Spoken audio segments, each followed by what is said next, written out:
হ্যাঁ, এটা এমন একটা প্রশ্ন যেটা আসলে খুব গোলক ধাঁধার মতো। কারণ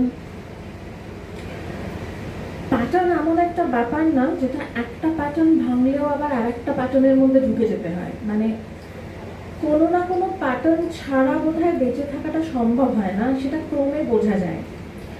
ব্যক্তিগতভাবে যদি জিজ্ঞেস করা হয় তাহলে আমি বলবো যে কখনো ভেঙেছি, কখনো ভাঙিনি, কখনো খাবি খেয়েছি। মানে it has been a continuous process.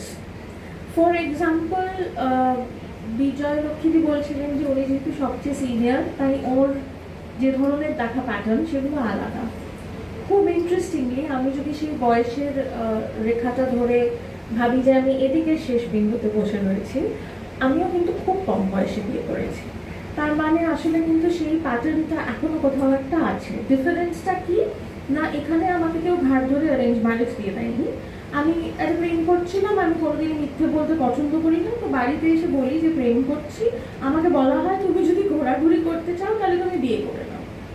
তো আমি ভাবলাম তাহলে বিয়ে করে নি, বিকজ ঘুরবো তো আমি বটেই, আর আমি মিথ্যেও বলবো না, তো লেটস গেট ম্যারেড। তো করে নিলাম বিয়ে, এবং আমি তখন মাস্টার্স করি। আগেন আমার মা, যিনি সবসময় খুব স্বাধীনতার কথা বলেছেন, যিনি বলেছেন যে নিজের পায়ে রোজগার মানে নিজের পায়ে দাঁড়ানোর আগে বিয়ের কথা ভাববেই না কোনোদিন, সেদিন কিন্তু তার হয়তো এই কথাটা মনে হয়নি যে যে শিক্ষাটা দিয়ে বড় করলাম আজ কি সেটার সঙ্গে কোথাও বিরোধ হচ্ছে। বিয়েটা করে নেওয়ার পর কিন্তু আই রিয়েলাইজ যে আমি আসলে এইবার একটা প্যাটার্নে ঢুকলাম, যে প্যাটার্নটা সম্পর্কে আমি ওয়াকিবহাল ছিলাম না। যেটা আসলে ম্যারেজ তো শুধু হাত ধরে ঘুরে বেড়াবো আর অরেঞ্জ স্টিক খাবো তা নয়, ফলে সেটা একটা ইনস্টিটিউশন, আর প্রত্যেকটা প্রতিষ্ঠানের একটা রাজনীতি থাকে। ফলে বিবাহ প্রতিষ্ঠানটারও একটা নিজস্ব রাজনীতি আছে। তখন আমি কিন্তু প্যাটার্ন ভেঙে ফেলেছি বললে আমি ভুল করবো, আমি ভাঙবার জন্য খাবি খেয়েছি। কারণ আমি প্রত্যেকদিন বুঝতে পেরেছি এই প্রতিষ্ঠানের রাজনীতিটা তো ভাই আমার জন্য নয়, কিন্তু আমি তো ঢুকে পড়েছি এইবারে। ফলে আমি বলবো যে তারপরেও প্যাটার্ন ভেঙেছি বলেই আজ আমি যেভাবে বেঁচে থাকি সেভাবে বেঁচে থাকা সম্ভব হয়েছে। কিন্তু আমি বলবো যে আমি খুব তাড়াতাড়ি বিয়ে নামক প্রতিষ্ঠানটাতে ঢুকতে পেরেছিলাম বলে, এবং ওই প্রতিষ্ঠানের রাজনীতিগুলো চিনতে শিখেছিলাম বলে, পার্সোনালিস্ট পলিটিক্যালটা খুব তাড়াতাড়ি বুঝতে পেরেছিলাম। এবং আমার মনে হয় আমি একটা প্যাটার্নে তখন তাড়াতাড়ি ঢুকে গেছিলাম, সেটা হচ্ছে আমি যা আমি তাই। সেভাবে যারা নেবে তারা আমার ওই ছকটার ভিতর থাকবে, যারা নেবে না তারা থাকবে না। আমাকে কিছুতেই আউটকাস্ট করা যাবে না। তোমরা নিজেরা নিজেদেরকে আউটকাস্ট করে দিতে পারো আমার জীবন থেকে, কিন্তু আমি যেরকম মানুষ আমি সেভাবেই গ্রো করব, আমি সেভাবেই রিভলভ করব।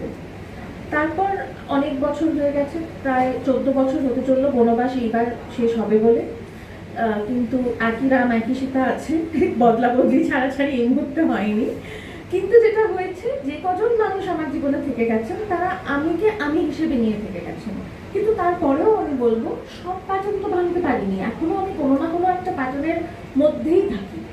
কিন্তু হ্যাঁ, ঝড় ঝাপটা বা ওভার সেন্সিটিভ হওয়া, কনসিয়াস হওয়া, অ্যাওয়্যার হওয়া আমাদের প্যাটার্নকে প্রশ্ন করতে শেখায়।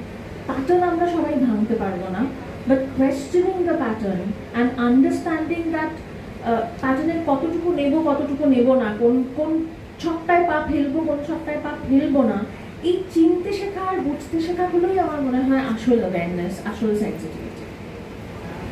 বুঝতে হবে আমাদের সবাইকে। এই প্রশ্ন আমি একটু খাটো টার্ন করবো। আমি যেহেতু বইটার নাম ফার্স্ট ডে অ্যাট ওয়ার্ক, আর আমি জাস্ট জানতে চাই আপনাদের ফার্স্ট ডে অ্যাট ওয়ার্কের কথা মনে আছে? কি মেমোরিজ আছে? কি কোন থেকে বলবো? ফার্স্ট ডে মানে কোন ওয়ার্কের, সরি কোনটাকে মানে কোন ওয়ার্কের ডেটাকে বলবো? চাকরি করতে যখন ঢুকেছিলাম, ঠিক আছে, সরকারি অফিস, প্রায় একটা হোমলি অ্যাটমসফিয়ার, ফলে কিছু অন্যরকম মনে হয়নি। ভালো ভালো এক্সপিরিয়েন্স। আর প্রথম যখন কবিতা বলতে গিয়েছিলাম প্রচন্ড ভয় পেয়েছিলাম, কেননা এই জায়গাটা ছিল আমাদের শ্বশুর বাড়ির খুব কাছাকাছি। তখন ওই শ্বশুর বাড়িতে ভীষণ রকমের এই ছিল, চাপাচাপি ছিল। যে বাড়ির বাইরে বেরোলে যেন ঘুমটা থাকে। আমি কিছুতেই করতে পারছিলাম না যে এত কাছাকাছি বলে ঘুমটাটা থাকবে না থাকবে না, অথচ কবিতা বলতে মানে ঘুমটা দিয়ে কবিতা বলার ব্যাপারটা খুব হাস্যকর। সেই কনফিউশনটা ছিল, ভয়ানকভাবে ছিল, কিন্তু তবু সেই দিনটা খুব উজ্জ্বল হয়ে আছে। সেটা প্রথম এই লোকজনের সামনে একটা কবিতা বলার এক্সপিরিয়েন্স। তেমনি প্রথম যখন অভিনয় করতে গেছিলাম, সেটা তো আতঙ্কে হাত পা পেটের মতো ঢুকে গেছিল। মনে হচ্ছিল যে পাশের দেয়ালটা যদি ভেঙে ফেলা যেত তো পালিয়ে যেতাম। এইসব হচ্ছে প্রথম দিনের এক্সপিরিয়েন্স। আবার ঘুমটা নেই, ওই যে বললাম ভীষণ কনফিউশনে ছিলাম যে করা উচিত কিনা, তবে সেসবটাই দিইনি। নীল এখন আষাঢ় মাস চলছে, নীল নবঘনে আষাঢ় গগনে তিল খাই আর নাহিরে, ওগো আজ তোরা যাসনে ঘরের বাহিরে, বাদলের ধারা ঝরে ঝরো ঝরো, আউশের ক্ষেত জলে ভরো ভরো, কালি মাখা মেঘে ওপারে আঁধার ঘনিয়েছে দেখ চাহিরে, ওগো আজ তোরা যাসনে ঘরের বাহিরে, ওই ডাকে শোনো ধেনু ঘন ঘন, ধবলিরে আনো গোহালে, এখনই আঁধার হবে বেলাটুকু পোহালে, দুয়ারে দাঁড়াই ওগো দেখ দেখি, মাঠে গেছে যারা তারা ফিরেছে কি, রাখাল বালক কি জানি কোথায় সারাদিন আজি খোয়ালে, এখনই আঁধার হবে বেলাটুকু পোহালে, শোনো শোনো ওই পারে যাবে বলে কে ডাকিছে বুঝি মাঝিরে, খেয়া পারাপার বন্ধ হয়েছে আজিরে, কুবে হাওয়া বয় কুলে